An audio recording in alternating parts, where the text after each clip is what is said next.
ஓம் சாந்தி. VK. Surajbhai அவர்களின் தாரணை வகுப்பு நவம்பர் 4, 2025. நாம் அனைவரும் பரமாத்ம சந்திப்பின் மூலமாக அபாரமான மகிழ்ச்சியை அனுபவம் செய்கின்றோம். எந்த ஆத்மாக்கள் சுகங்களின் களஞ்சியத்தால் நிறைந்து விடுகிறார்களோ, யாரிடம் இந்த அளவற்ற செல்வம் வந்து விடுகிறதோ, அவர்கள்தான் இவ்வுலகின் துக்கங்களை விலக்குவார்கள்.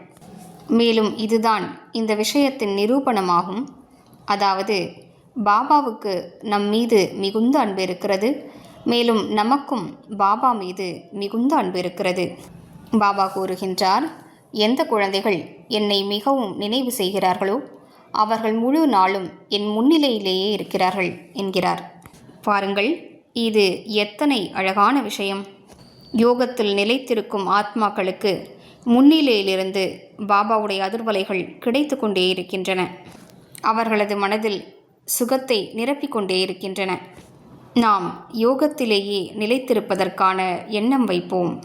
யோகத்திலேயே நிலைத்திருக்கக்கூடிய ஆத்மாக்கள் நடந்து திரியக்கூடிய லைட் ஹவுஸ் ஆவார்கள். அவர்கள் வெறுமனே அமர்ந்திருந்தால் கூட அவர்கள் மூலமாக உலகிற்கே நன்மை நடந்து கொண்டிருக்கிறது. உண்மையான அர்த்தத்தில் அவர்கள்தான் பாபாவுக்கு உதவியாளர்களாவார்கள். எனவே நாம் பல முறைகள் நமது உடையை மாற்றிக்கொள்வோம். நம் அனைவருக்கும் நினைவில் இருக்கும், பாபா நமக்கு ஜொலிக்கக்கூடிய உடையை கொடுத்திருக்கிறார். உறங்கச் சென்றாலும் இந்த உடையை அணிந்து கொள்வோம். அது ஃபரிஷ்தாவின் உடையாகும். முரளி கேட்க சென்றாலும் அந்த உடையை அணிந்து கொள்வோம். யோகத்தில் அமர்ந்திருக்கும் போதும் அந்த உடையை தரித்து கொள்வோம். உணவருந்தும் போதும் இந்த உடையை அணிந்து கொள்வோம். நியமத்தை உருவாக்கிக் கொள்வோம். இந்த காரியங்களை செய்யும்போது நான் எனது ஜொலிக்கக்கூடிய உடையை அணிந்து கொள்வேன். அதன் மூலம் பாபாவுடனான நமது சந்திப்பு நடந்து கொண்டே இருக்க வேண்டும். மேலும் அவரது அன்பையும் நாம் அனுபவம் செய்து கொண்டே இருக்க வேண்டும். அவருடன் நமக்கு நேரடி தொடர்பு இருந்து கொண்டே இருக்க வேண்டும். மேலும் நாம் அவருடைய தூண்டுதல்களை கேட்ச் செய்து கொண்டே இருக்க வேண்டும். எனவே நாம் அனைவரும் யோகத்திலேயே நிலைத்திருப்பதற்கான பலவிதமான விதிமுறைகளை கடைபிடிக்க வேண்டும். நாளில் பல முறைகள் அசரீரி ஆவதற்கான பயிற்சி செய்து கொண்டே இருக்க வேண்டும். தனக்குத்தான் அழகாக பேசிக்கொள்ள வேண்டும். அதற்கான சகஜமான விதிமுறை தன்னைத்தான் நினைவு சொரூபமாக வைத்துக் கொள்வதாகும்.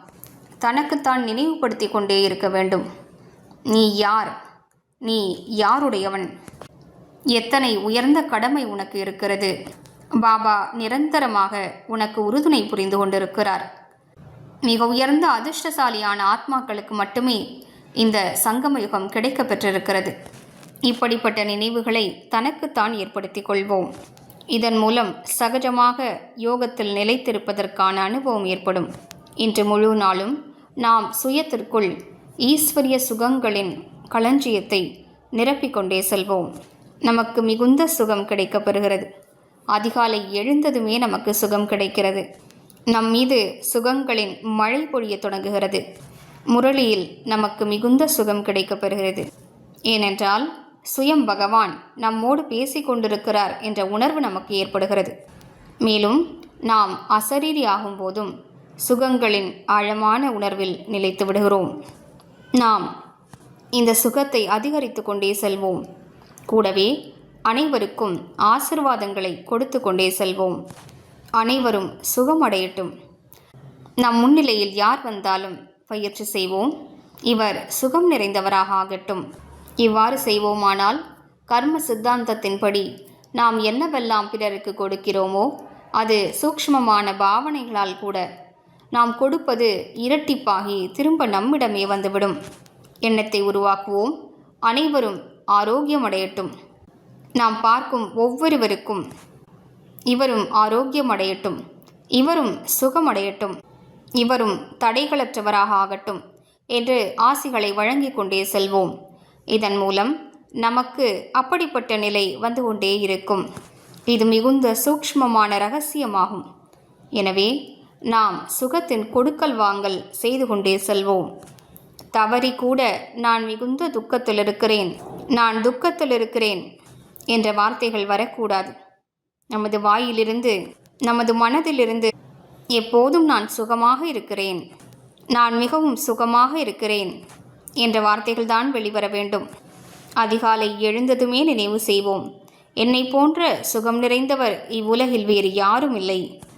அப்போது நமது மகிழ்ச்சியில் நாளுக்கு நாள் வளர்ச்சி ஏற்படும். எனவே இன்று முழு நாளும் நாம் 2 முறைகள் அசரீரி ஆவதற்கான பயிற்சியை மேற்கொள்வோம். மேலும் பாபாவின் வரமளிக்கும் கரம் என் தலைமீது இருக்கிறது என்று அனுபவம் செய்வோம். இதனை நன்றாக ஆழமாக உணர்ந்து பார்ப்போம்.